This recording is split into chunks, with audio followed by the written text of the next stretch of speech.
The Hash It Out Show is brought to you by Boyd's ATA Black Belt Academy in Marrero, Louisiana. Barreto Home Solutions. Bayou Audio and Video. Hot Works on the North Shore. JFK Martial Arts in Mandeville and Covington. Lil Dizzy's Cafe. Kuman of Gretna. HBP Construction and Consulting. Moe's Pizza. Buck's Snow Whiz. CC's Children Blocks. The Pierre Family in Lafayette, Louisiana. Leo Auto Glass. The Juber Family in Lake Charles, Louisiana. Dat Kitchen Restaurant in Chalmette, Louisiana. CoSource Financial Group.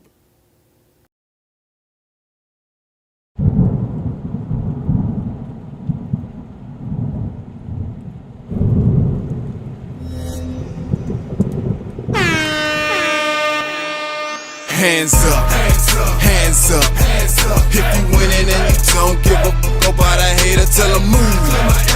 Move, move, move. Cause I'm winning, I'm winning, I'm winning. I'm winning, I'm winning, I'm winning. I'm winning, I'm winning, I'm winning. I'm winning, I'm winning, I'm winning. Hands up, hands up, hands up. If you winning and you don't give a fuck about a hater, tell them move. Move, move, move. Cause I'm winning, I'm winning, I'm winning. I'm winning, I'm winning, I'm winning. I'm winning, I'm winning, I'm winning.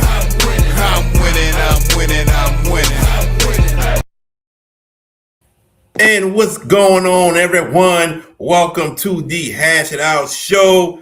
I'm your host, JB, the sports guy. It was a long weekend, ladies and gentlemen. A lot of football we watched. A lot of people we got to talk with. A lot of reuniting with people we haven't seen in so long. Oh, man, Sunday was a day of rest. I know I rest so much. But guess what, ladies and gentlemen? The work continues, and we are still here. Thank you for joining the Hatch It Out Show. We got a lot to talk about tonight, ladies and gentlemen. We'll recap the games. And first topic, we will jump into Shaw and St. Charles Catholic. I'm going to give y'all the scoop on everything. I surely am. But as you see, I got the other guys here with me. That's VK Jones. What's going on, VK Jones? Hey, like, tag, share, subscribe to the Hash It Out Show, all social media platforms. And we're on X, we're on Facebook, we're on Instagram, and we're on YouTube on GB, the sports guy, to take a look at everything we have done this year. I implore you to please go watch and go back and check it out.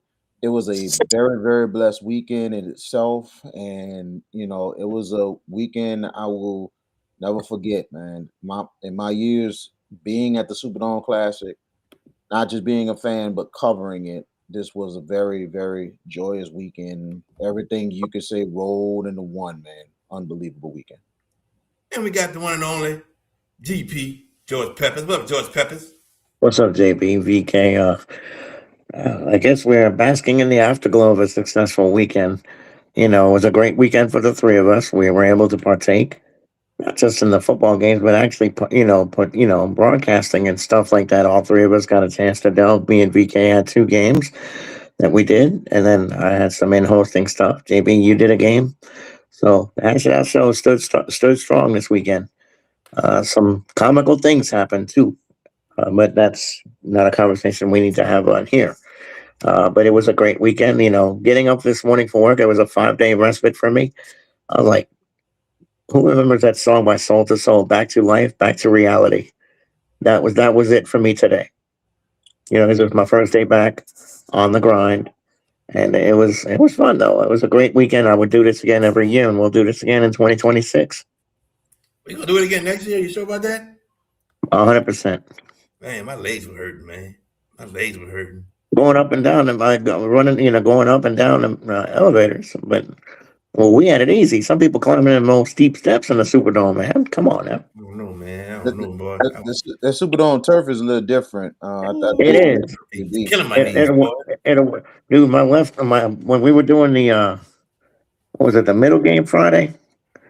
That was the game you guys were in the booth, and Sterling, and I was on the field with it, well, on the sideline with Emmanuel, and I was like, damn, well, I felt like a little tightness in my left leg. I was like, he's like, you all right? I said, man, just walking, back and forth on the sideline. I see what JB's talking about. I was like, geez, like, man, that's like you say, VK, that's what does hit a little different. That's why I don't run. I just walk in a certain pace in the dome. I don't run that fast in the dome because of the fact that them things will catch up with you, man. That's just real talk. Now you see, I know what he's thinking. That boy said, I don't run that fast. I was just saying though. I mean, you run fast. You can run fast, dog. You got speed on you. You see me run, dude. Come on, man. Yeah, I'm not. Look. I'm an offensive lineman. I'm not a wide receiver like you. But you see me run, and you see me. I do have some. I can move a little bit. I'm not the fastest runner in the world, but I'm just saying, like, I feel your pain because I ain't gonna lie, bro. That Superdome turf is different than the regular turf that we have right. Keep getting one already talking noise. Come on, get some tiger palm. Hey, I'm like this, D boy. I'm not big like I used to be, bro. I lost over 50-something pounds, bro. And trust me, I move a lot more than I used to. That's just We hog-tied him to the picture, Kenny. He made it. He was. He made it. Yeah, we made it happen. He made it this year. Did it? Yeah, I can see that look on VK. The one that was almost late was George Peppers, though. That was the one that was almost late. I got stuck on the elevator because there was one working elevator. I was like, man, what is going on? I'm thinking I'm at work, and I'm like, golly, because we usually have that issue with one elevator. It's like, God, dog, man. And, it's a matter of getting on and getting down. So we made it work. But then the thing is, though, he wasn't the last one. It was one of Jordan's crew that showed up even later than him. Was it not? No one he not. He showed up. But all in all, it was a great weekend, gentlemen, and looking forward to doing this again next year. Doing it again next year, man. I don't know, man. We'll see. Boy, I'd be tired, man. Hey, you might have to set up time. Here's the thing: you might have to do. I'm like this. If you have to, maybe lose weight. Good Lord, man! You know how to tell him.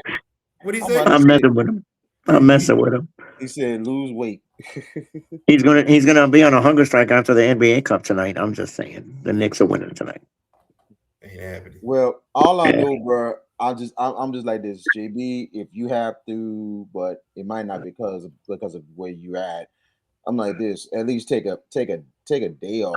No, I know why he's saying that. I say take a day off to just to have a full recovery, and then just come straight there instead of just coming from where you are and everything else. Because I feel people pain because there's some people that just like you coming from a job or a certain place, they take their business, and all of a sudden they come straight there and they do what they got to do, and they a little bit. I know what it is, and I'm not a doctor, but I know why you feel what you feel, JB. I already know why. Because last year at this time you were recovering from an ACL, and usually it takes over a year for it to completely heal. I didn't know I tore ACL. I didn't know I did whatever that. Whatever it was you tore last year. I forgot what it was, but you were patella. Okay, yeah. So it takes a minute to completely heal, and then they say the second year of it is usually when it fully heals. So it might be maybe you had some lingering after effects. Who knows? Nah, it wasn't that, man. It wasn't that. It was just being on my feet so long on that turf. That's all. Just being on my feet so long. And it's a labor of love, though. Saturday was much better. During the game, able to sit down, and I was good after that. But just tired. I was just tired. It's just from work and going straight there. That's all it was. But made it happen. We made it work, and we got things going. Another year of the state championships. congratulations to all of the 8 state champions who won. Congratulations to each and every one of them, man. So let's clap it up for them, everybody. Clap it up for them. All right, there we go. Good deal, good deal. Now let's get into it. Let's get into the news of the state championship. That's the biggest news out of every game, and that was the Archbishop Shaw St. Charles Catholic Chaos, also known as the St. Charles Catholic Miracle, if you want to call it that. It had all of that and then some. So I'm not going to get into what happened in the first quarter, second quarter, third. We going straight to 35 seconds left in the game. What's up, Coach Trey? Where you been, man? Where you been, brother? Appreciate it, bro. Appreciate it. All right. I want to go straight to it. I see Coach Hoodrich. I see you, brother. I see you. All right. Second and none. Yes, sir. Back to back. That's in the car. Let's get into it. We got 35 seconds left in the game, right? Shaw recovers the onside kick. So Shaw heads out, and Shaw is going to go ahead and kneel the clock. St. Charles Catholic has 2 timeouts, and pretty much nothing they can do to win the game. And here's the video for y'all right quick.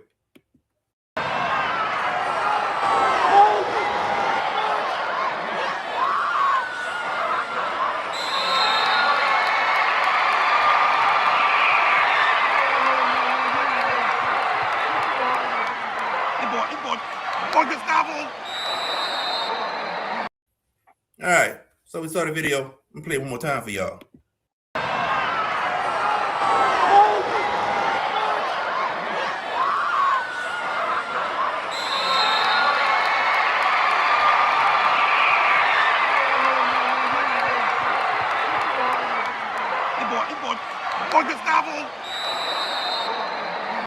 All right, so with that, as you see, Shaw Center did throw the helmet up in the air. But let's dig into this right quick, y'all. Let's dig into this. So Shaw kneels the ball. Number 1, they kneel it. The center for Shaw looks to the left, looks to the right, and then decides to celebrate. Throws the helmet up in the air. All right? If you went back and really looked at that video, after he throws his helmet in the air, about a good 6 to 7 seconds later is when Coach Wayne Stein decided to call a timeout. But also look at Coach Wayne Stein. There's no headset on his head. Pretty much was conceding defeat when it happened. There's no headset on his head. So he calls timeout. And from sources on the other side, they told me he called the officials over. And he told the officials, y'all supposed to throw a flag. He cannot take his helmet off. That is unsportsmanlike conduct. So what happens after that? The referees decide to have a conference amongst themselves. And this conference lasted for about a minute. After a minute, they come back on the field and announce that an unsportsmanlike penalty was given to Shaw. Now, at the same time, I didn't hear this, but you go back to video, it was said the referees did announce that St. Charles Catholic gets back their timeout. Now, the thing is, you would think somebody would have told someone on Shaw's side, an official, would have said, hey, they get their timeout back. Because the next 2 plays, Coach Hank decides to kneel, and then he kneels again on 3rd down. And when the kneel happens on 3rd down, Coach Hank Tierney decides to start celebrating himself. He put a 3 up for the 3rd state championship in Shaw's history. But the ref says, no, they called timeout. And Coach Hank goes, what you mean he called timeout? He had 2 timeouts. The game is over. And the ref said, no, we gave him back a timeout. And Coach Hank said, what you mean you gave him back a timeout? He's not supposed to be restored a timeout. So that was that in itself. The punt shanks. And then the rest is history. St. Charles get the 44-yard field goal. Now, let's get into this, fellas, because I never wanted to say the wrong thing at all. So the next day, I went and talked to some coaches, and I asked them, was St. Charles Catholic supposed to get the timeout back? The coaches said no, they were not supposed to be restored a timeout at all. Not at all.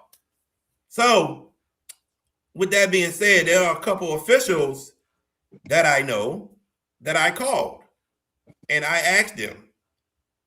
One said, depending on a pending penalty. And I said, well, the pending penalty wasn't there. I said, it wasn't there. I said, the child celebrated running off towards his sideline. The referees just sat there. They weren't going to throw a flag because in their minds, they figured that the game is over as well. Then Coach Stein, and I say that man is a genius. I always say that man is a genius. Coach Stein decided to call timeout. I said, there's no pending penalty. Another ref that I talked to, he got back with me. He said, JB, all I'm going to say is this. I don't think that timeout should have been granted back to him at all. I have to go back and look, but I don't think it should have been granted back to him. So, as we move on with that, I just wanted to get, like, what's the right call here? Because I never heard of a timeout being given back to somebody. Okay? So, what I had gotten, okay, was this. Let me see if I can get the right one up. There it is. This is what I got. What the rules say according to the NFHS. Number 1, Team B calls timeout. Once a timeout is granted, the ball is dead. The timeout is used. It cannot be restored unless the official incorrectly granted it, which is not the case here. Number 2, player from Team A throws his helmet. Throwing a helmet is a sportsmanlike conduct. Rule 9.5a, illegal acts, non-contact, and sportsmanlike penalty behavior. Because this occurs during a dead ball period, it is a dead ball foul. Penalty enforcement, 15-yard penalty enforced from the succeeding spot. No automatic first down. Player is warned. Timeout status. Team B does not get the timeout back. NFHS rules do not allow officials to return a timeout because of a dead ball foul by the opponent. So I got that. Now, I got something else from another official. And I'm going to read this in entirety. Okay? I'm going to read this in its entirety. All right. And this how it starts off. When the clock should stop. And this is from NFHS, y'all. On the NFHS, the clock is stopped at the end of a down during which a foul occurred, even if the foul is dead ball. Once the official signals the clock stop/penalty. So here's what happened in our sequence. Team A kneels, play ends normally. Team B calls a timeout before any flag is thrown. Since the play is dead, the requesting the timeout before the flag is thrown means the timeout was legitimately granted and the clock stops for that timeout. NFHS Rule 3 on timeouts. A charge time is granted when requested and the ball is dead before it becomes live again. Number 3, shortly after that, officials throw the flag for the dead ball unsportsmanlike foul by Team A. Helmet thrown sharp.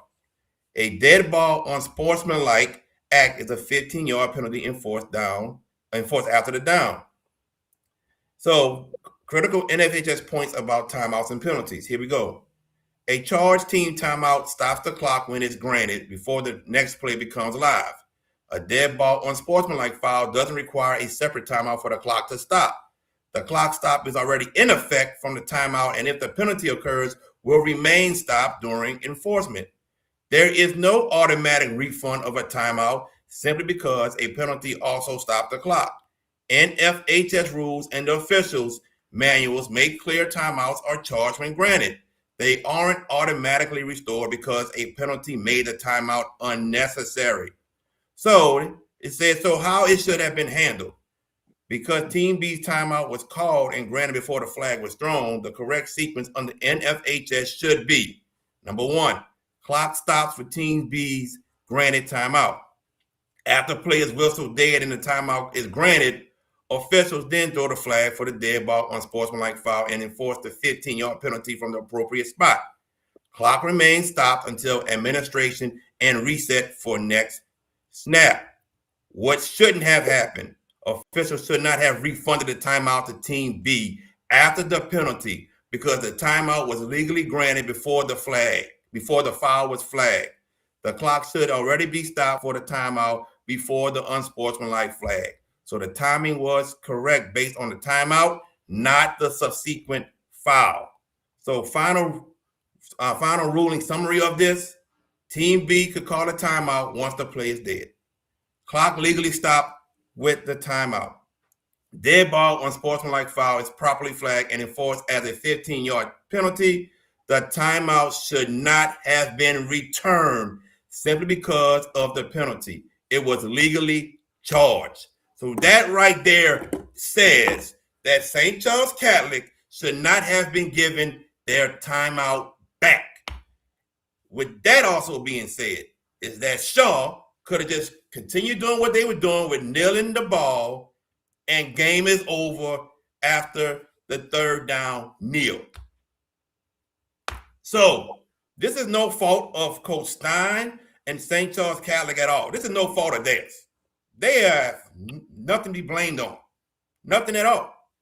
This is a fault of the officials making a mistake within the rules when they shouldn't have granted St. Charles Catholic their timeout back.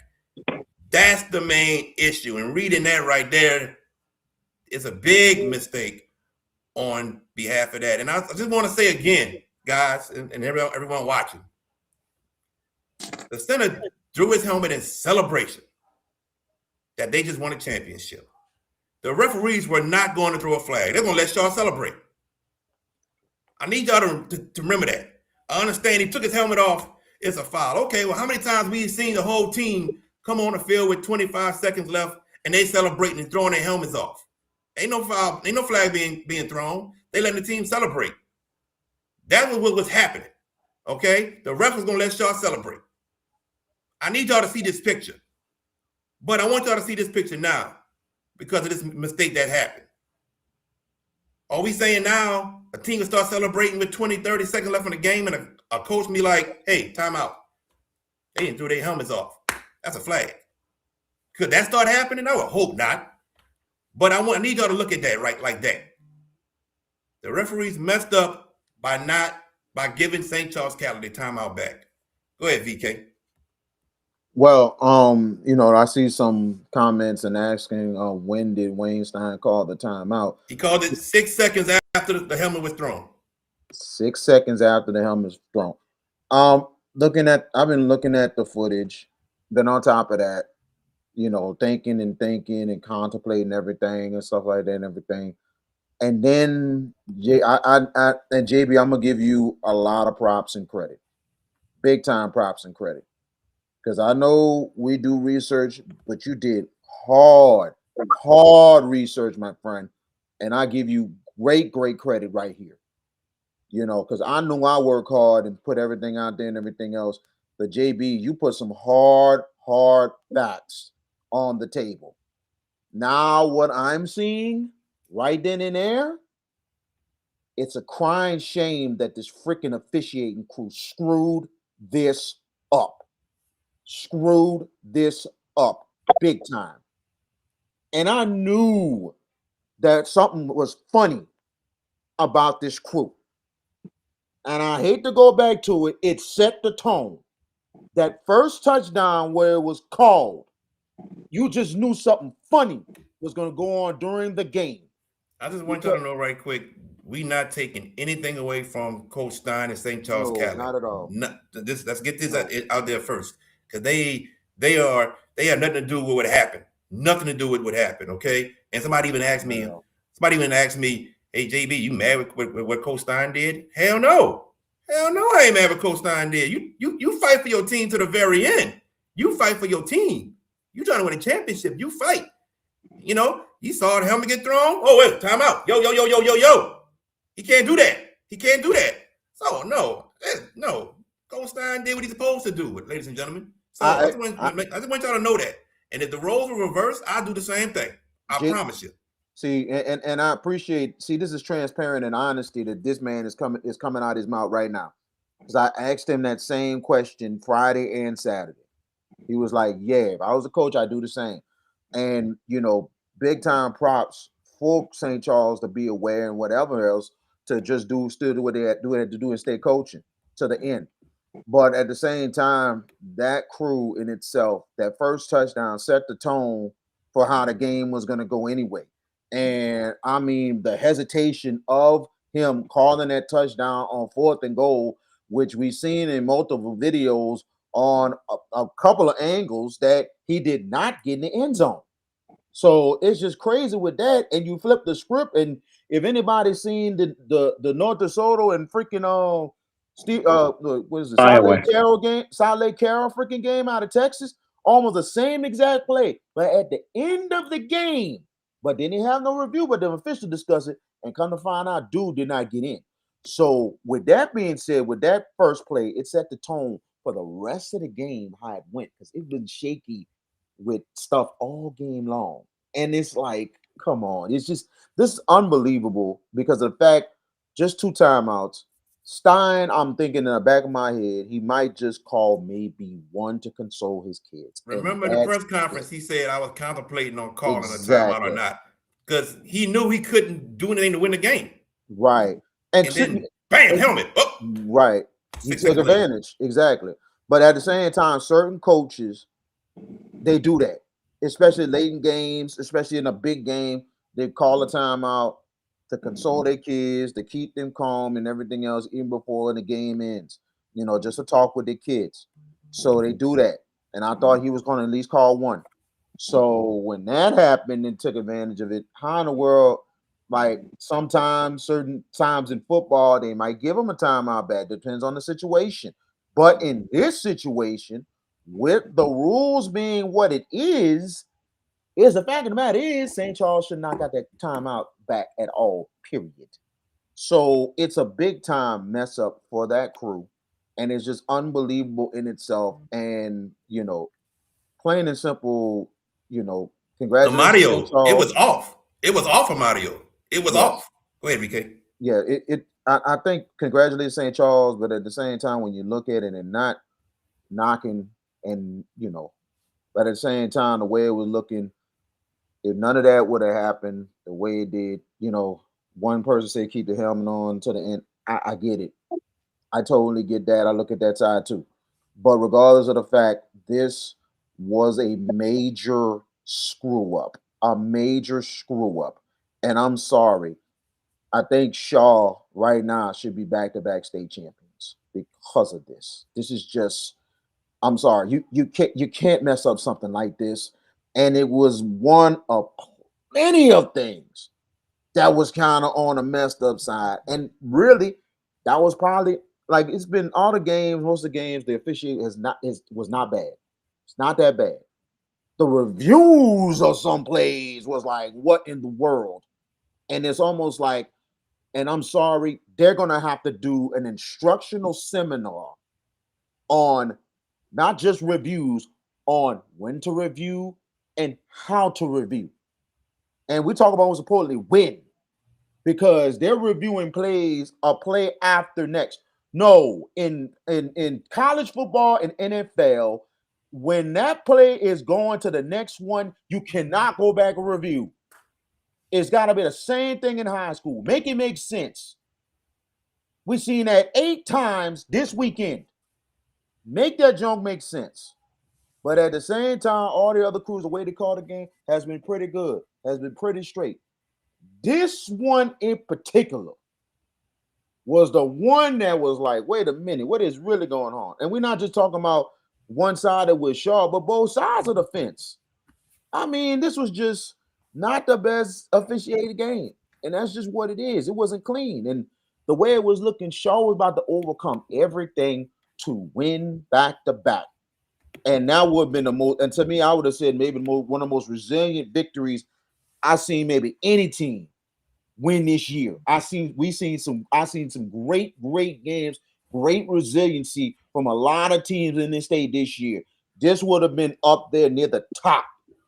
But something like this, I'm like, wow, man. I understand and the thing about the penalty on it, why it had to come down to this.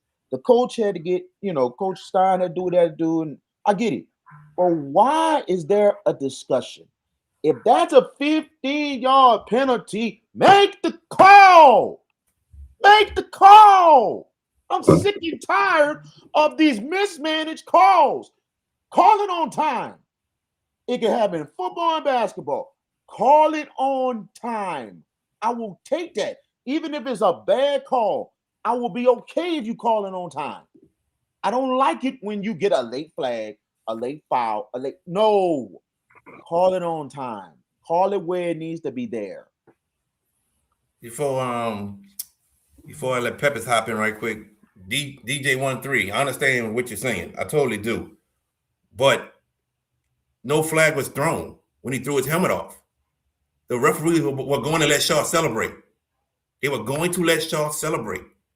Coach Stein had his headset off his head, pretty much meaning he's conceding defeat. And then 6 or 7 seconds later, he calls timeout. And then from what people told me from that side, that he was telling the referees, y'all got to throw a flag. The rest wasn't going to throw a flag. And then when that happened, they like, let's get together and talk about this. So I don't blame Coach Stein. Don't get me wrong. I don't blame him. I don't. But those refs were not going to throw a flag. They were going to let Shaw celebrate because there's nothing he could do. The play clock is above the game clock. They won't let Shaw celebrate. Game over. But that's not what happened. Go ahead, Peppers, because I got more to say. I do too. And boy, because you and I had a little heart-to-heart before the show tonight. We went at nauseam, and we're in lockstep. And what I'm about to say is most of what you and I talked about pre-show. But I'm going to ask the question: why? VK goes back to the first touchdown 100% right. Because you and I were standing, well, the three of us were right together, and my brother, we're all four of us kind of, we were on that side, looking directly at the play, directly at it, the fourth down play. And when the official called it a touchdown, now the rule is every scoring play and every level is reviewed for confirmation purposes. They waited for Hank Tierney to burn a timeout before they even looked at it. That's the incompetency of the officiating crew of what they did. That's the fallacy of what they did. The first mistake of many. But I want you to go back and watch that video again with Gustavo. And, and I'm not going to give anybody, I'm not going to give anyone who wants to bang on this kid. I'm not giving you that airtime. Go somewhere else with that foolishness. But I want you to watch Gustavo and looking at the St. Charles sideline, seeing probably what you saw. Wayne Stein's had set off, concession. He turned around and started celebrating. That is a kid's natural reaction. It is a kid's natural reaction. Now, am I excusing the helmet coming off? That is unsportsmanlike conduct. But these referees, as you said, JB, and VK and I were standing together, we were like, what the hell is going on? What is going on? Because we were looking at each other like, we were confused. And one of the Shaw boosters that was standing near us, goodness, VK, I can't remember his name, tall dude, was standing right by us, gray hair. Yeah. He was standing to our left. And he came up to and he came up to me and you, and he was like, what the hell's going on? And we're like, we were scratching our head. We're like, wait a minute, because I saw Gustavo, launching the helmet, but by no way was there any intent or taunting in that move. He saw St. Charles with Coach Stein's head set off, turned around to the Shaw side, and was exulting in jubilation. Right? Am I wrong? No. Am I wrong? I'm asking. No, not at all. Am I justifying him doing it? No. I mean, the helmet call, but the referees were never going to call it. And look, VK, you played football. We've all played sports in our years. I was a baseball player. But what do they teach you? Play to the whistle and play to the clock strikes zero. Don't give up. That's what Wayne Stein did. But what I'm wondering aloud is why do we wait 6 to 7 seconds after the helmet goes up that Coach Stein calls timeout? Why was there a timeout even called? First of all, because it's a dead ball foul. There was no need to burn a timeout. It wasn't a dead ball foul yet. But it wasn't. But why was the timeout called? They waited till the play completed, waited till he got his helmet back on, and then called the flag. No, and Stein called. No. That's where you got it wrong. They didn't call a flag until what my Coach source Stein. said That's what I'm saying. that That's Coach what I'm Stein saying. called them over and said, "Hey, y'all Right. throw a flag." That's what I was trying to They had a say. discussion and then threw the flag. That's what I was trying to say. But before they conferred with each other, Stein got conferred with the officials. That's what I was trying to get at. He was trying to confer with the officials, and subsequently a flag was thrown. Now, why was a timeout granted? First of all, you already got the flag, so now you get a timeout, and then you get it reimbursed. The NFHS rules, as you just read, are completely accurate, 100%. But yet these officials, I don't want to get in their heads. Heck, honestly, just to be quite frank, I don't even know what's inside there. It's a shame because the narrative for this game is this. And JB, I told you this off the air, and I'm going to say it now. Shaw clearly was better than St. Charles. When you saw the second half, actually the second quarter into the second half, Shaw took initiative. They were a step ahead of St. Charles throughout the rest of that ball game. Skylar Edwards and that backfield were, I don't want to say completely stopped, like completely, but they weren't effective as they were early in the game. The Eagles made great adjustments, and they were able to lock in and make some important stops. And then the offense, Alan Shaw had himself a game, didn't he? Let's talk about that. That young man really showed out. There was the touchdown that he ran. I completely got fooled. I didn't know it was him, and I was like, "VK, was it?" I thought it was the running back because that play fooled me. He said, "No, Pepper, no, George, it was the quarterback." And I went back and saw the replay. I was like, "Geez, he left that defense in a rut, took off and got the tutty." But and look, people are going to take sides in this, and look again. Piggybacking off what you just said a few minutes ago, JB, we're in no way are we throwing shade on St. Charles in a bad way. In no way. Not throwing shade at all. Not at all. At all. I'm just emphasizing it to make sure that this point of emphasis gets out there, right? Because you're going to have trolls that have been doing it all weekend, talking all kind of junk, just trying to feel themselves. But you know what? That was a highly competitive football game that ended for the wrong reason. And when I say the wrong reason is because of this officiating crew from Lafayette. What I want to see come out of this, if you can grade coaches and you could fire coaches and everything else, if schools can do that, officials need to have a grading curve too. And you need the best of the best in a championship setting. Who is my highest graded officials? What is the criteria for grading officials? Because as VK astutely points out, there were multitudes of times this weekend where they waited to play 2 plays. As a matter of fact, in one situation to review a play that had happened before. Gina Sterlington, the Friday game, the first touchdown Gina scored. They waited to myself and Emmanuel were on the Gina side when that touchdown happened. Mm-hmm. And they run another play, and then we see a flag. We're like, okay, what's the penalty? The previous play is under review, and I looked at Emmanuel. I was like, what are they reviewing? He's like, I have no clue. Sure enough, they reviewed the play, the touchdown, and I'm like, they're looking at this? How? Just to VK's point about the officials. Official messing up. That's the piggyback I'm going with. This is if coaches can get graded and in levels of competition, if players can get graded, meaning the more effective you are, the better chances you're gonna perform. Officials need to have the same standard. We cannot have what we had this weekend, and it's not just Shaw and St. Charles game. It was a handful of the games this weekend, a big handful, that there was some questionable tactical errors committed by these officials. Are they egregious? There is no willful intent. I don't want to even go there. I don't even want to go there and say, you know what I'm saying? I don't want to make it like we're headhunting. It's not that. But they've got to be held to a standard too. You can't just pick Joe Blow off the street and say, "Hey man, you going to referee Division Two Select Final." Joe Blow off the street has no clue how to referee that game. And I'm not saying that's what these guys were. I'm not saying that, but I'm just using an example. You need to grade these officials, hold them accountable. Accountability is something that was lacking this weekend in a number of ways when it comes to these officials. The game we did Saturday, VK, Wichita and Ruston. No, I'm sorry, the Friday game, North DeSoto and Iowa. How did that game finish? Remember with the roughing the kicker that Yes. people felt like it should have been called, and I'm like, no, it was the correct call. They discussed it and they got it right. There was no block. The punter was still a punter. He was not a runner. It was the right call. And sadly, that drew a lot of ire from the crew from North DeSoto.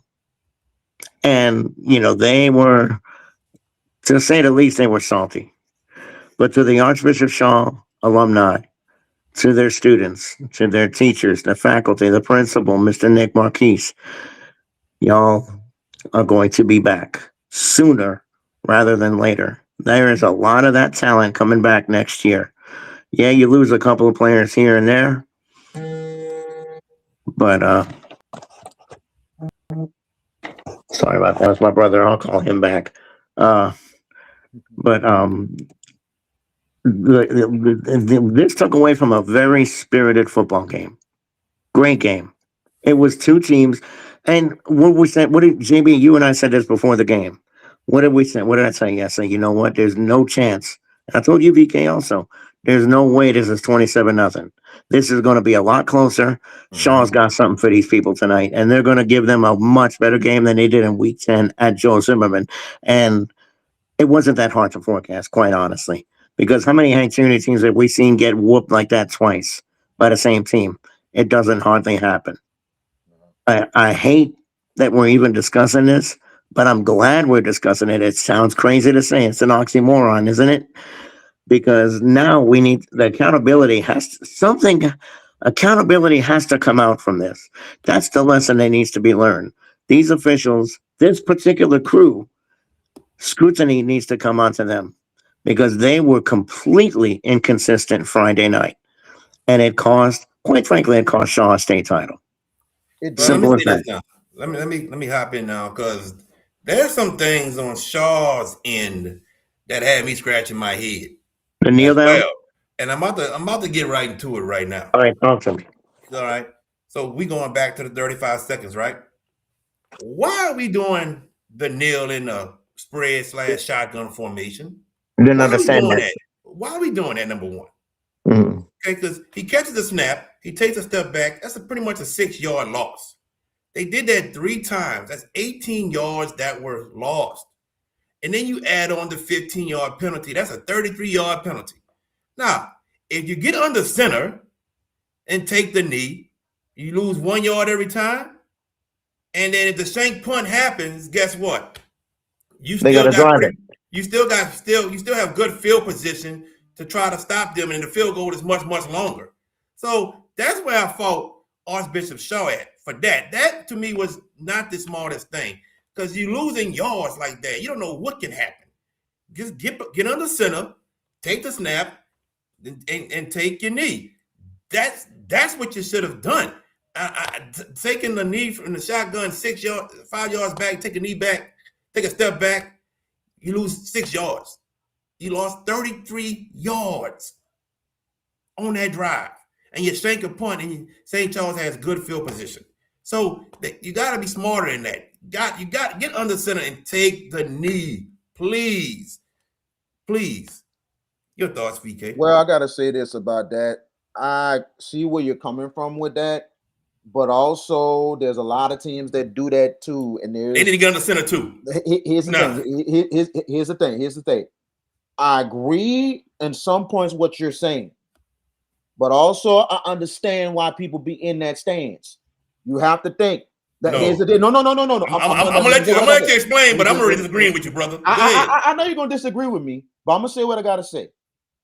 Sometimes for players' safety, because we didn't see times we get under center, we didn't see some scrums. And more than that, flag is gonna come out, but sometimes there's a chance somebody's gonna get hurt. That too, Kenny. We didn't see people with the little under center and getting the scrum. Sometimes it'll go right, they go in the center. Cool. But sometimes people are going to try to go for the ball.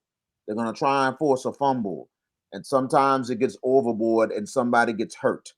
That's why a lot of times, especially in kind of spread offense, they kind of changed it up and put it in more of a shotgun setting. They don't have, like, to me, like, if you want to get into a shotgun setting, don't go way back. I would be like maybe 2 inches from the ball, 2 inches from the ball, like a little pistol, and just kneel on it. Under center is fine. Under center to me is fine. I'm with you, JB. I'm with you on that. But at the same time, the reason why they have that is in a protection of the player because they do too much. But sometimes they do a little too much too with that because there's sometimes, and I've seen some instances when people trying to kneel from the shotgun, and this is sometimes what I don't like. Sometimes they hesitate a bit and then they kneel. No, go ahead and take the knee. I can understand you're going to try to run a side to side and maybe run some more clock. That's an understandability. But take the knee. Let's get the clock running and whatever else. But I see where you're coming from with that. I'm just saying because of safety reasons, some way, somehow. Because I didn't see some crazy stuff with people on the center. One or two things happens. Sometimes you might have a scrum and somebody gonna get hurt. So it's a two-edged sword with it. But I see where you're coming from with the under the center. I'm not totally disagreeing with it. It's just the fact that there's reasons why they have those kind of different type of formations that they kneel more than anything else. That's all I'm saying.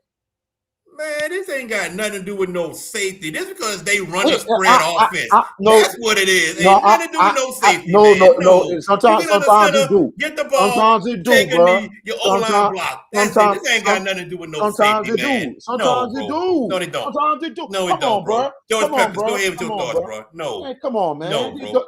That's you. I seen it when I seen scrums. And you see it wrong. It's not because of a safety issue, bro.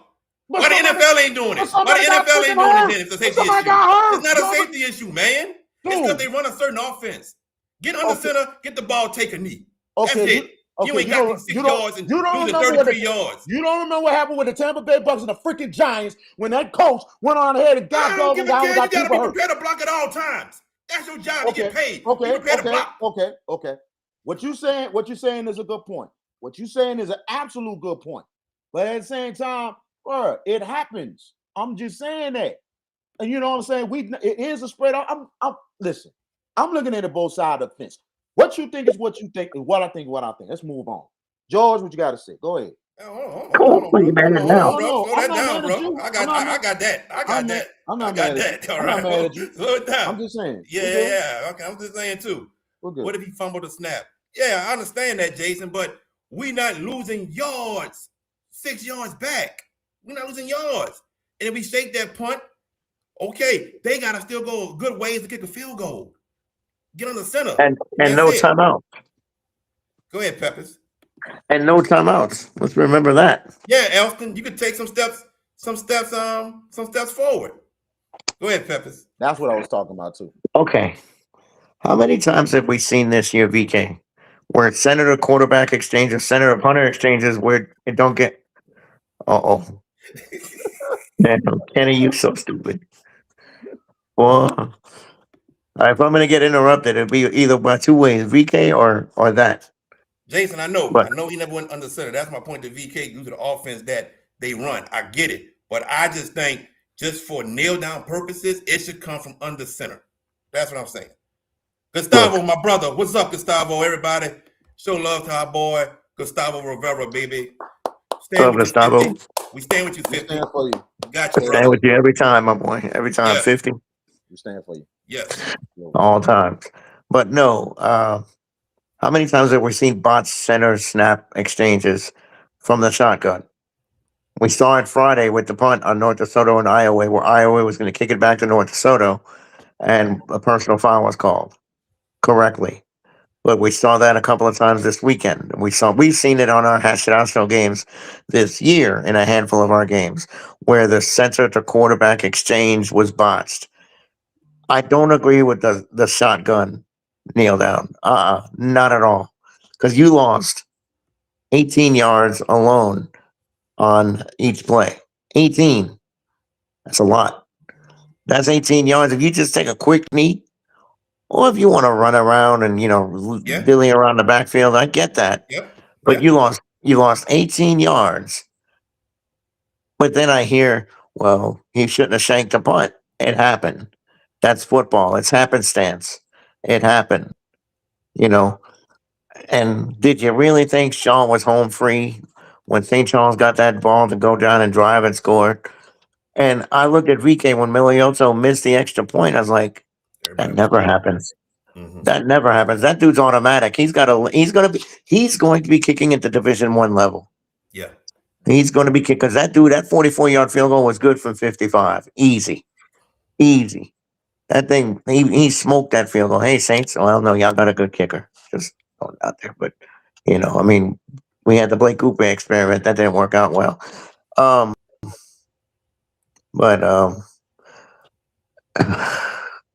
we're beating this up so bad, but we're looking at every angle, every area that we could articulate in this game. But at the end of the day, the better team lost. That's the story that should be written. Shaw outplayed St. Charles in that second half. And again, take nothing away from the comments. Nothing, zero, nil, zilch, nada. Take nothing away from that group. They played to zero. And that's what you're taught in every level of sport. Play to the whistle, play to the clock strike zero. Don't quit. Yeah, And they did. But yes, Shaw you know, here's my thing. I'm saying this. Shaw did really played a great game, but we're not gonna take away what St. Charles did at the end to come nobody back is. No, the 80 to score yards, Nobody that, is. driving to 80 score that yards. drive, 80 Yeah. yards and score that Gotta give him drive. credit. Yeah, Gotta give him that's what I'm credit, saying. definitely. What did I tell you, VK, during that drive? Yeah, I said this was a championship level drive right now by St. Charles. I kept saying that, and I said that 2 or 3 times in that drive. We were standing together, and they kept moving the ball. And we're hearing the Shaw guys. We're thinking, we're like, y'all make a stop, and I'm like, that team's elevated their level. They're on another level now, knowing they needed a score. And I told VK, I said, that's what championship teams do. That's what they do. They elevated their play, and they got the touchdown. Now Miliotto would have been the GOAT. He would have been the GOAT had those 35 seconds played out a little differently. Let me let me say this right quick. Let's answer Kenny's question, and then I want to move on to St. Aug and Carr because we've been on Shaw for a very, very long Yeah, we time. have 50 minutes. Yeah. This is how big that story is. All right. JB, what y'all think about that roughing the punter by North Dakota It against wasn't. Iowa? I'm gonna tell you this. I think VK and George saw it better than I did because I saw the punt and I turned my head, I followed the football. And I did see the replay, but I don't think I looked at it clearly. So all I saw was the guy hit him from the side, boom, like that. That's all I saw. So I don't know if he tackled and went down or what. They can answer that better than me. But I'm going to say this because I was told from an official early this year that there was only roughing the kicker. And I saw in either the Washington Rustin game or St. Aug and Carr game that there was running into the kicker. So if he just bumped him in the shoulder, I would just say that's roughing. But if they said he was actually tackled and brought down, I would say that's running, excuse me. But if he was actually tackled and brought down, then I guess that'd be roughing. But I'll let them answer that. we did see a running into the kicker and in the dome this weekend. We did see that too, besides a roughing. So we did see that 5-yard penalty. So because one of the things they'll do, they'll call running into. If you don't see this up there for a personal foul, that means it's a 5-yard penalty. You see this, it's a personal foul. It's going to be 15. But at the same time, with that play right then and there, we seen it ourselves, and we seen the punt that went off, and all of a sudden we see a flag. We look at the replay to see if the ball was blocked or not. That's the biggest thing. If the ball is blocked or tipped, the kicker is free game. Come to find out, it wasn't. The angle that the guy went on was not a good angle. If it was a good angle to try to block him, to try to block the kick, he would not have been hit right there. He took a bad angle, and all of a sudden he wound up hitting the punter, and that's where the flag came down. And it was the absolute right call. You know, you hate for a game to end the way it did. And I understand how Dennis Dunn felt. But at the same time, it was just a fact. It was the right call. Guy took a bad angle trying to block the punt. And all of a sudden, you wind up hitting the kicker. And that happens sometimes, but it was a big mistake and it cost North Dakota. Peppers. I concur. I mean, we were in the booth and we eyeballed that replay when because we had the TV monitor right above us to VK's right, and I had a dead look at it, and we all had a dead look at it, and we're like, "This is," and ad nauseum on air. We said this was the correct call. There was, again, if he'd have taken steps and then kicked it, he's fair game at that point. But there was no block. What's the? Oh Lord. Keep going, Peppers. Come on. I see it. I see D Boy popping off, and then I think who was it? Was it DJ One that said VK Carr just scored again? I'm like, man, really? Oh, that was D boy. Got Oh, D D Boy, boy. Yeah. y'all need to chill, man. That's my dog, man. Come on, y'all need to chill. Some people need to learn lessons like that. But um, where was I? Oh, the punt. That was a fair game thing. That was the absolute correct call. There was no block. Therefore, he was a punter at North DeSoto. It's a sad way for that game to finish because Iowa wound up running out the clock. I don't know, and I don't want to play the happenstance game or what if, but it's fun to play the what if because what if North DeSoto doesn't get the flag, they get the ball. VK, with how easy they were moving that football, with how easy both teams were moving the ball, I feel like North DeSoto had something, and there was 154 left when this play happened. 154. That's plenty of time for that offense to get points. Remember, they had a big play earlier on in the game. What was it? A 77-yard touchdown. Yes. So Yes. definitely 154 would have been like peanuts for them to go get a score. So, and I like to play the what if in that sense. But it was the current call, TV. At the end of the day, there is no dispute. And North DeSoto's crowd and at the press conference, the coaches were done. They were visibly upset, frustrated. Mm-hmm. I wonder if it's more we couldn't stop a running team, that our defense was not exposed. That's not the word I want to use. Was basically opened up by an offense that was very underrated. That's how you had a hell of a game. Is Yeah. the quarterback for Iowa? I'm gonna say this. Yeah, We're gonna move on to St. Aug and Carr. Coach Johns opened up that playbook. I mean, he he did. opened it up. They don't usually throw. And Jeremiah Bushnell, the wide Was a receiver in monster, Houston for Iowa, guys, that's the best receiver I saw this whole year. That's the best wide receiver I saw this whole year. And 3 touchdowns on 4 receptions. JB. man, and how he can make people miss. And man, that was the best wide receiver I saw this entire year. And to And say that Coach Johns really didn't give him the ball a lot during the season because they're mainly a that's running crazy. team, he opened up that playbook and said, my best players got to get the ball today to win the state championship. And that's what he did. And And it happened. Jeremiah Bushnell, he put on a show for everyone to see. He Man, put on a great show, took a lot of pressure off of everybody, but then that quarterback, he played probably the game of his life because all I was hearing before the game, he's an up and down quarterback. The running backs been running the offense, the receiver's great. They always set something up for him and stuff like that. But that quarterback, the way he started that game, I was like, this could be a huge sign that Iowa might have a great chance of winning because they know they got two great backs. And the two great backs started to shine through the second half. And then Bushnell was making them plays too. All four, if you got multiple weapons going off, including the quarterback that people was saying, I don't know about this guy. He made people shut up He big answered time. questions. Oh my goodness. When I seen that, I'm on the broadcast and it's like, wow, if he's going, the backs are going. And they're getting the ball to Bush now. And I'm like, man, North DeSoto might be in trouble. Because this team can score the ball in any way. And it was amazing what they did for them to win their first state championship in their first appearance. All right. Let's move on to St. Augustine versus Edna Carr. 34,500 people inside the Superdome to see that game. You got Juvenile on the sideline for Edna Carr. You got Helena Moreno, Royce Duplessis. You got Leonard Fournette. He was in the stands. He was in the stands.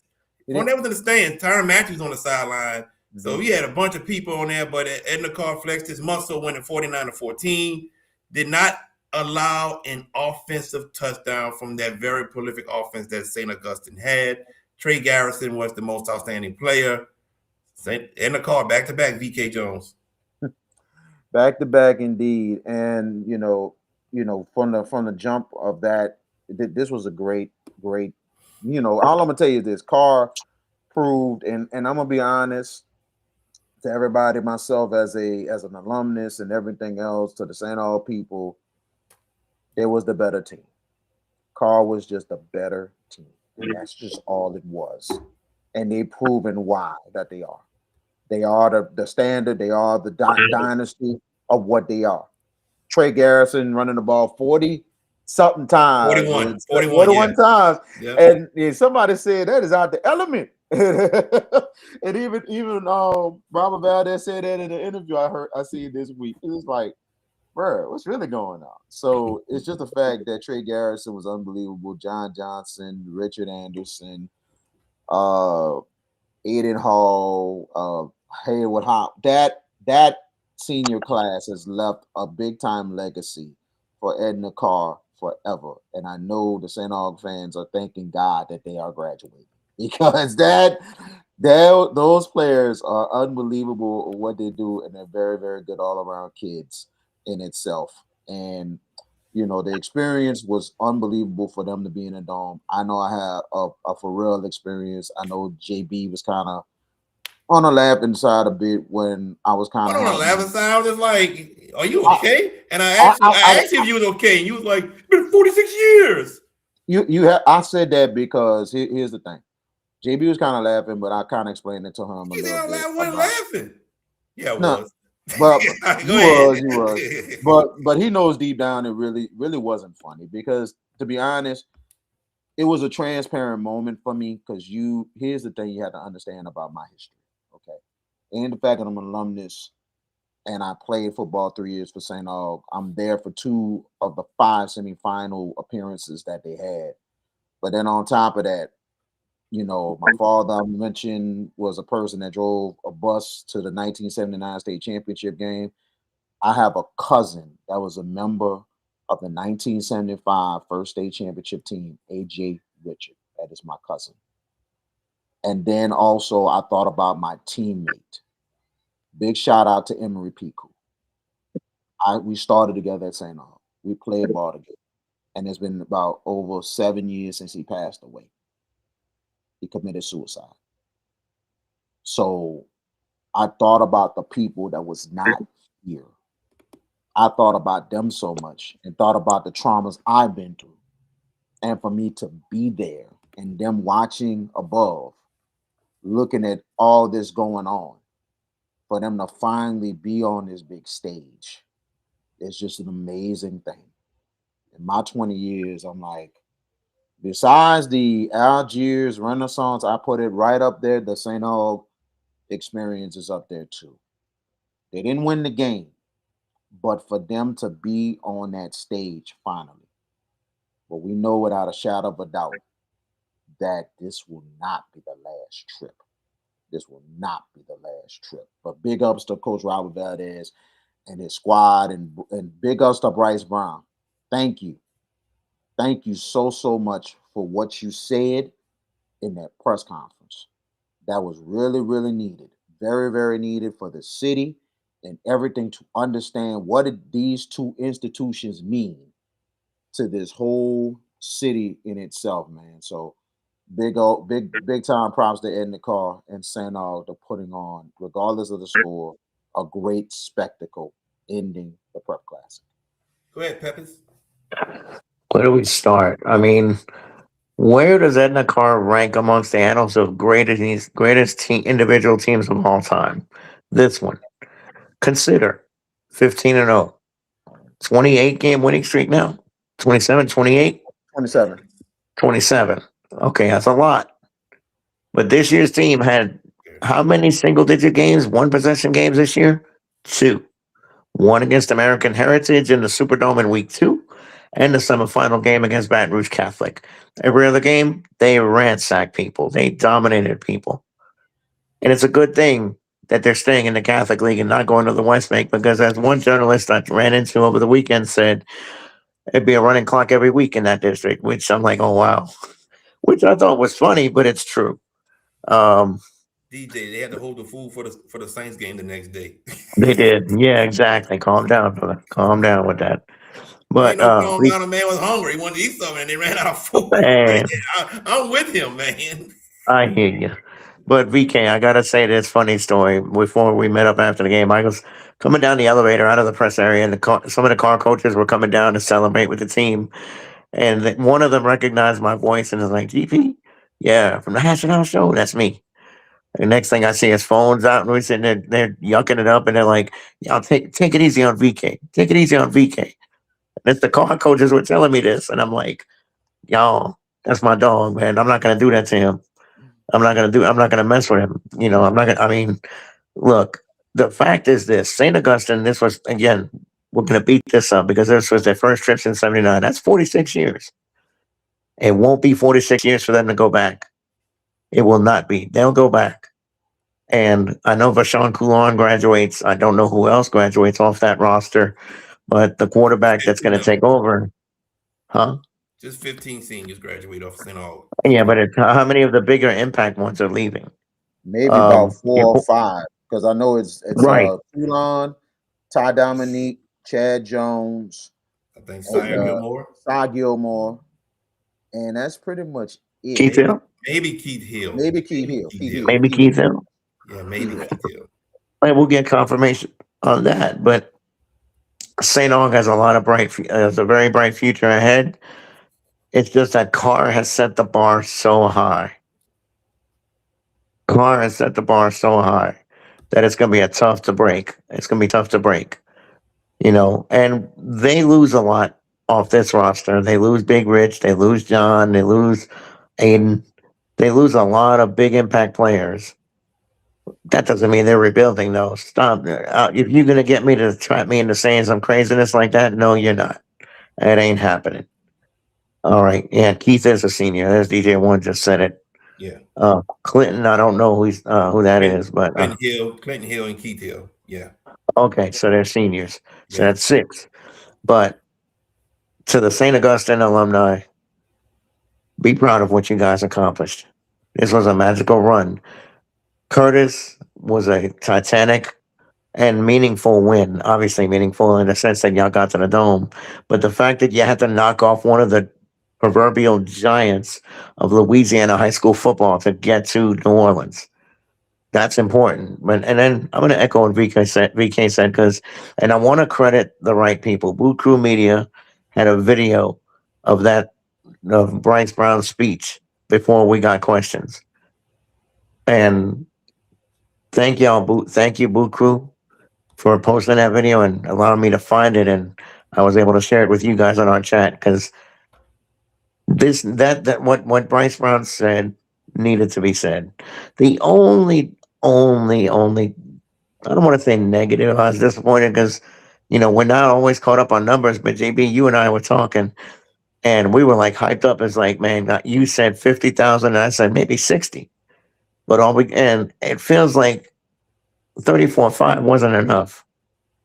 I felt like more than enough, bro. It was, trust me. No, I get it. In hindsight, yes. We wanted more, yes, but yeah, that is a lot for that game. That is a fact. That's a lot.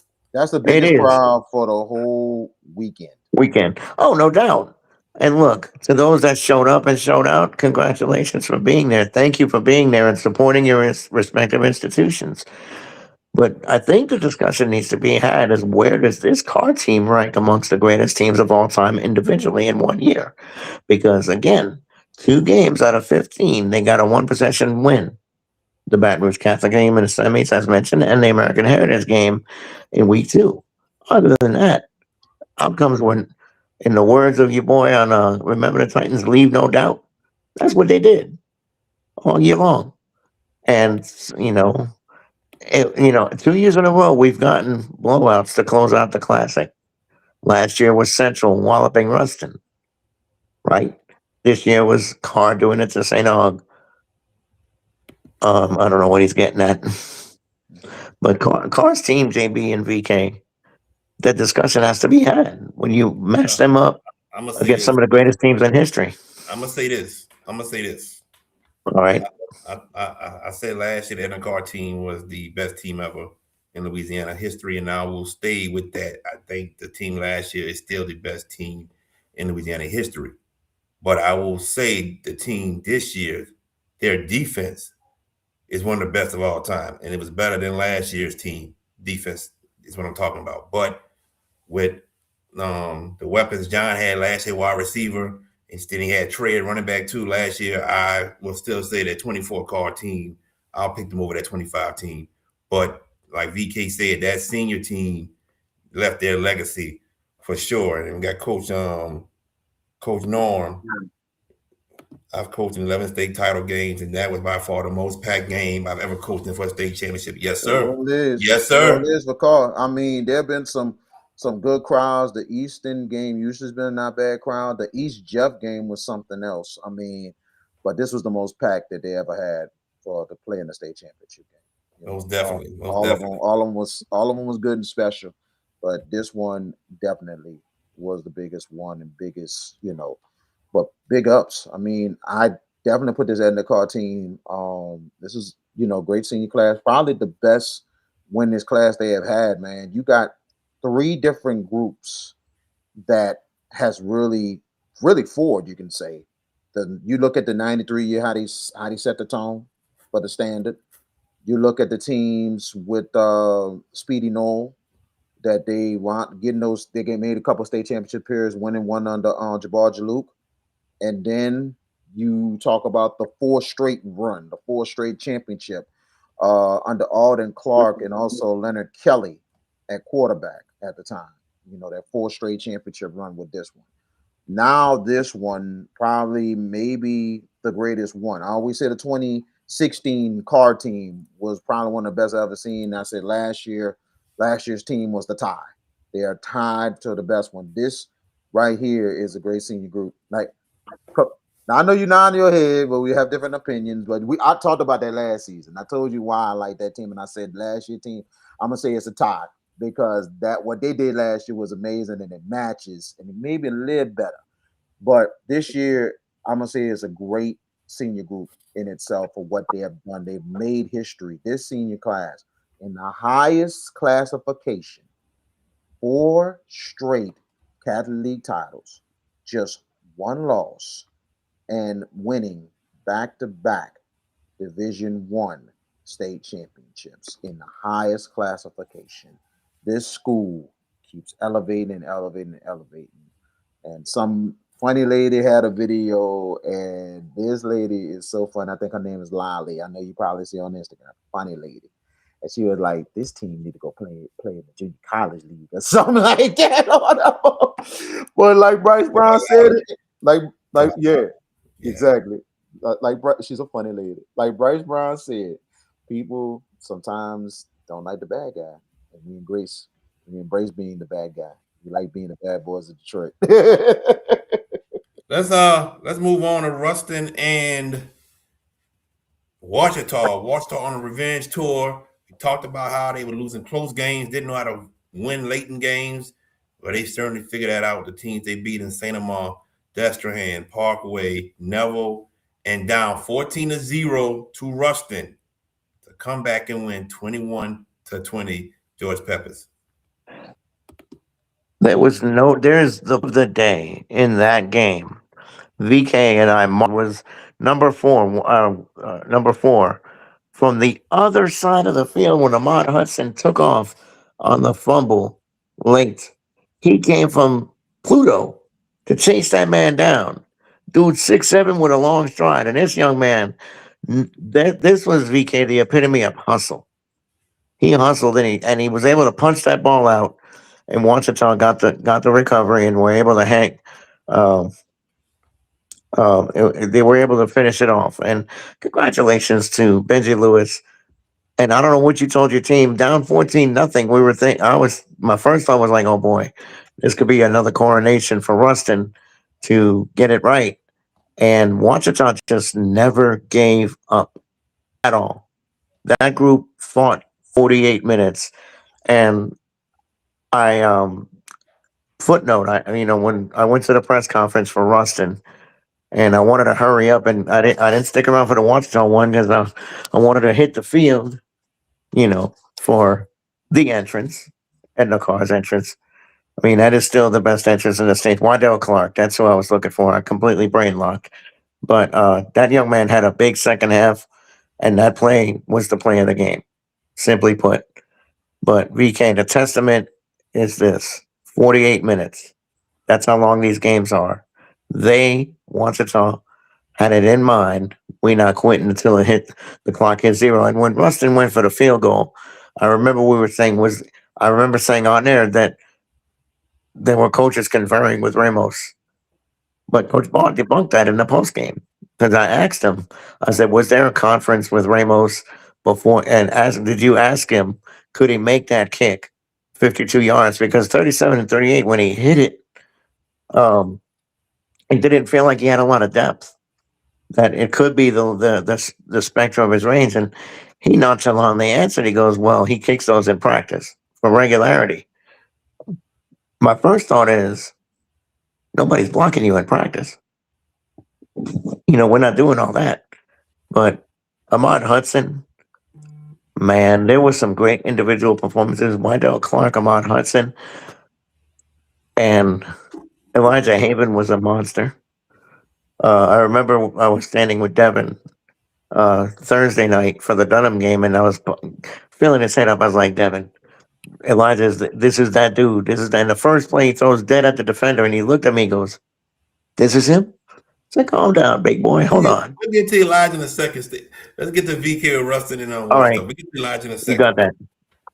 Wydell Clark was amazing in itself. He didn't just make that defensive play. He caught that touchdown pass to give them the lead, and he wanted it more than that defensive back. Tremendous catch. And the quarterback played very, very well for the quarterback played well. And then the running back, Dade, oh God, he was unbelievable the way he played. Played a great ball game. I call him Dade County. The way he was running that ball was like full of speed, like a big old car, and just speed, all that. You know what I'm saying? But he was great in that ball game. When it was down 14 number, when Washington scored that first touchdown to cut the lead in half, you can see the confidence was starting to go into Washington, like, hey, we're here. Let's go. Let's go. Then all of a sudden they tied it. And it's like, uh-oh. You know what I'm saying? It's like, uh-oh, here we go. So things got a lot more interesting than it is right then and there for them to continue to. And Rustin had chances. Rustin had chances. Hudson had a great ball game. Great ball game. But at the same time, great defense by Washington making the stops when he needed to. That was huge for Clark to force that fumble. That was really huge for him to force the fumble. And man, and that field goal, and I tell you, I think it was a really good risk more than anything else with Coach Ball to try to just win it there because, Ramos has a good leg. So why not try it out? You ain't got that much time. But credit Washington making some key plays to not let them go further than it did and for Make them to it closer. to make it kick that long field goal. And, for him to miss it right there, I was like, my mouth just dropped. Like, can you believe this run for Washington that they have done it a little bit more earlier than Rustin did? Remember, The 4 straight trips to the Dome for Ruston. Before then, they won 5 straight playoff games in 4 years before they made this run to 4 straight in the Dome.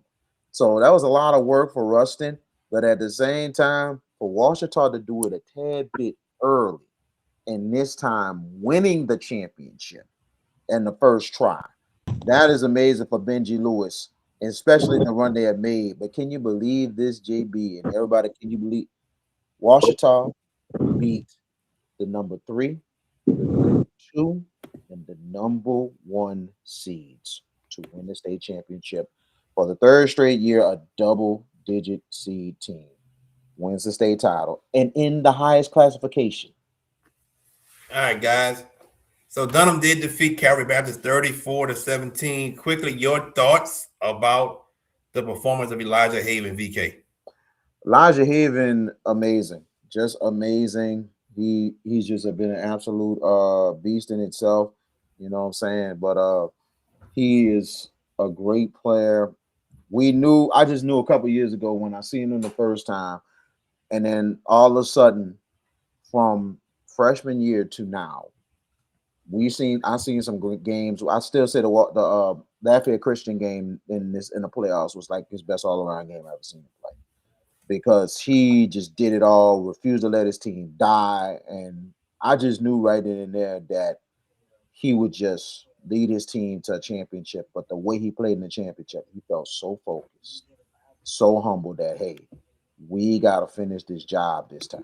We have to finish the job. And he sounded just like the coach, Neil Weiner.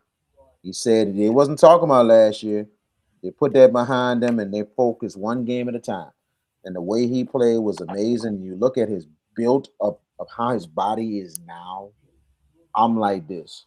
I think Elijah Haven, if he continues to work, he's not just going to play on Saturdays. He's going to play on Sundays as well. He is that good. Peppers, quickly. No doubt about it. I mean, he's the best player I saw. One of the best players I saw this weekend. Most impactful. I mean, there were some great individual performances, but Elijah Haven, I made it a point to tell him, look, I've covered this sport a long time, and I've seen a lot of great quarterbacks in this state come through this state. You talk about the run of quarterbacks from Evangel, the Mannings, guys like that. This young man, he's in a discussion.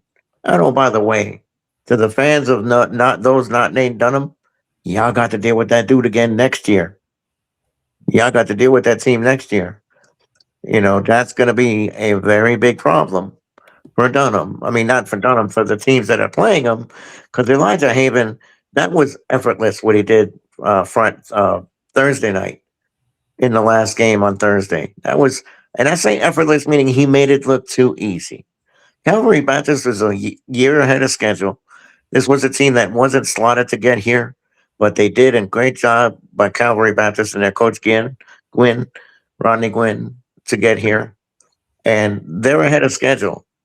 But the challenge is going to be tougher for them next year, because guess who goes into that class? University and St. Charles. They drop to D3 next year. So it won't be easy for them to get back, but they can. But Dunham, how do you not make them the favorites next year in non-select 2? How do you not make them the favorites? You mean select 3? 3, I mean, I said 2. You're right. They'll select 3 because Iowa won 2. That's right. All right, guys. So,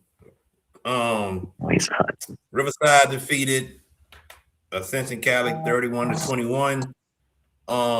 Great showing by Coach Liebersal's team, not only just running the ball, but overall spreading the wealth, and even had 4 different people throw a pass for Riverside to defeat Ascension Catholic. We saw Haynesville and Mangum in an offensive explosion in the first half that turned into a defensive showdown in the second half, but Haynesville was able to pull it off as well. I'm trying to think of any other games that I'm missing. I think that's everyone. I think that's everyone. We did everyone. All right, cool. Ladies and gentlemen. Oh, yes, the game I called. Jesus Christ. Sterlington Gina. Sterlington Gina. Tell you what, Sterlington, great defensive adjustments to shut down Gina. Cooper for Gina was a monster, over 100 something yards in the first half receiving. Lee Doherty said, all right, we're going to stop this right now. We're going to put a cornerback on it with a safety over the top. We're going to double blanket him. And there was nothing Gina could do. They couldn't run the ball, couldn't find anybody else open. And Sterlington took full advantage of it, getting the victory over Gina. All right. So that's every game right there. Ladies and gentlemen, we will be back next Tuesday, just Tuesday only. All right, because Wednesday is Christmas Eve. So we'll be back next Tuesday, hopefully to have a couple guests, a couple championship winning guests joining us next Tuesday on the 23rd.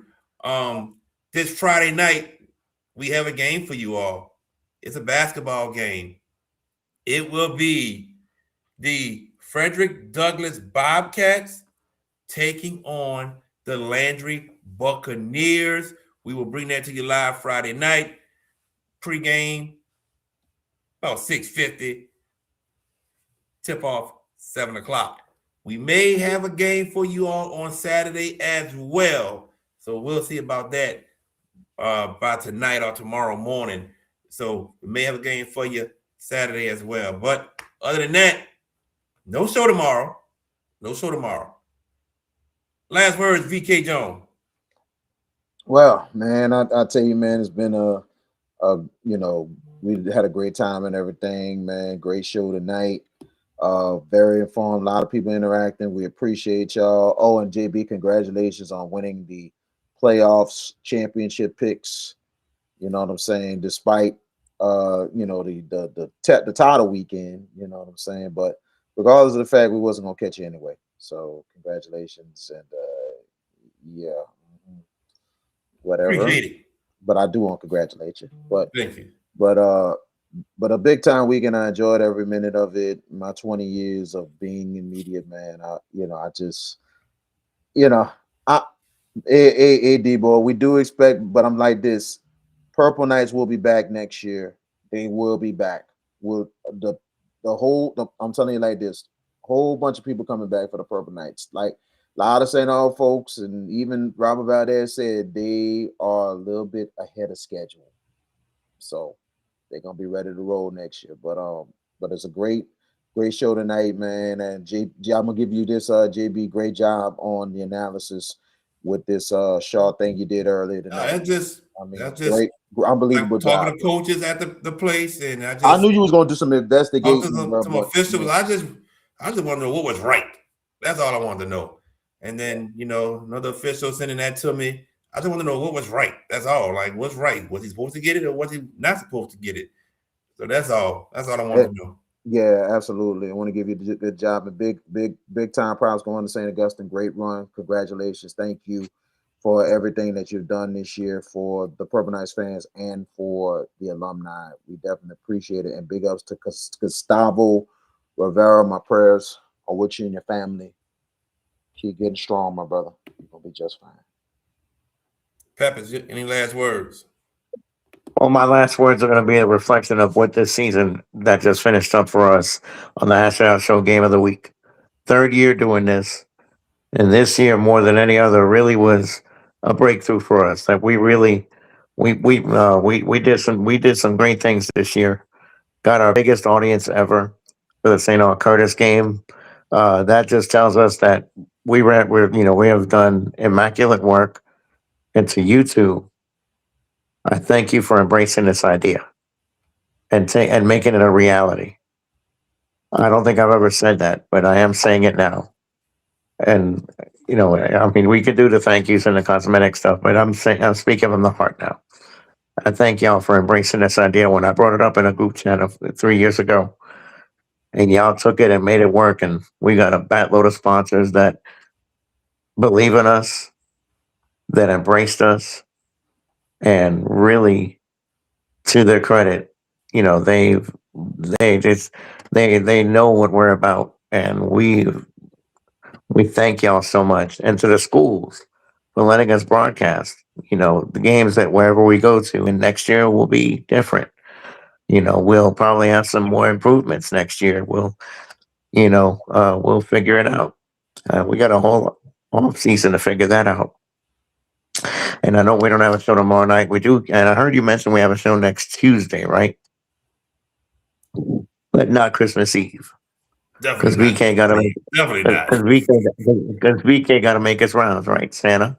I mean, I'm just messing with you. It's all in fun, dog. You look It's like all in Santa fun. won't eat. No, I ain't talking about the eat, dog. I'm talking about making gift deliveries, dog. I know you're That's talking about, but nah, Oh, I no, wait. heard you got the pockets, man. I know you're gonna be on that slave Woo. yourself. You know what I'm This saying? dude, he put my look at that. He put my bankroll on blast. Go ahead, I hear you. Okay, but no, it's been an absolute pleasure doing this. Let's see the games, and now we trudge into basketball, and we will give that coverage as it's just as well. And the next time we reconvene, other than basketball games, is March Madness, and I don't have the dates in front of me. I know it's in late February, correct, or early March. It's early March this year. The first weekend in March will be the girls in Hammond, and then the following week will be the boys in Lake Charles. I hear that. I may join. I may come up there with y'all, but I'm gonna check my work. I don't have my calendar yet for 2026, the template calendar, my work calendar, to see and if I can make dates. So yeah, he is rich. He is. He's just got that hidden bankroll, D boy. He just don't want to say that. That's Swiss account. That math is mathing. His picks may not be mathing every week. What's his account?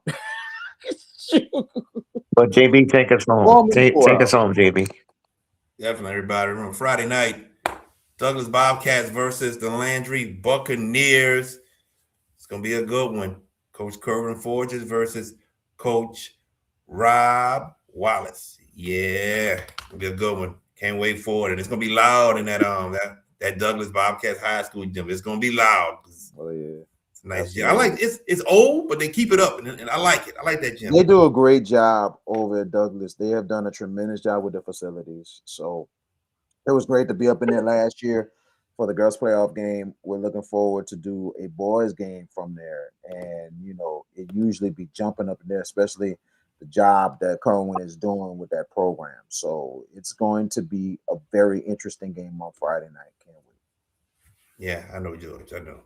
Everybody, with that being said, for George Peppers, for VK Jones, I am JB, the sports guy. Catch us Friday night with the Hash It Out Show game of the week, Douglas versus Landry. And then the Hash It Out Show itself will be back on Tuesday at its regular broadcasting time of 7 o'clock p.m. Y'all take care. See y'all later. What's up, everybody? Me and VK Jones had to come to Little Dizzy's. Yeah, well, VK, man, wasted no time. And he loved the fried chicken and the dirty rice from Little Dizzy's. Look at what I had. Yes, indeed. Oh, y'all know I love candy yams. Oh, yeah. That fried chicken was one of the best I ever had. And just like how Miss Arkisha Baquette says it, come to Little Dizzy's, where the food is always hot and it comes straight from the pot. Hi, I'm Erica Randolph, head coach of the Hahnville Tigers boys basketball team, and you are watching the Hash It Out Show. Thank you for watching the Hash It Out Show. Please like, subscribe, and comment. Thank you.